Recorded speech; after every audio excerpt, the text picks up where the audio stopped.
Grab Malaysia hari ini melancarkan perkhidmatan dan rangkaian kenderaan elektrik EV pertamanya di lapangan terbang antarabangsa Kuala Lumpur KLIA. Perkhidmatan EV itu ditawarkan khas untuk penumpang yang tiba di KLIA dan boleh ditempah melalui aplikasi Grab. Menggunakan 10 buah MPV elektrik jenama BYD M6 yang menjanjikan pengalaman perjalanan lebih senyap dan lancar.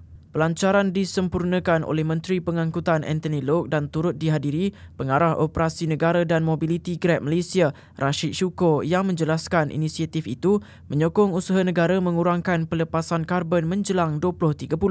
Menurutnya, KLIA dipilih kerana keterlihatan tinggi dan permintaan e-hailing yang kukuh sekaligus menjadi platform terbaik mempromosikan penggunaan EV di peringkat nasional. Grab turut memperkenalkan ruang launch EV dan menjalin kerjasama dengan beberapa peneraju industri seperti BYD Sai Motors, Yinsen Green Technologies dan Power Up Tech bagi menyokong peralihan pemandu kepada penggunaan EV.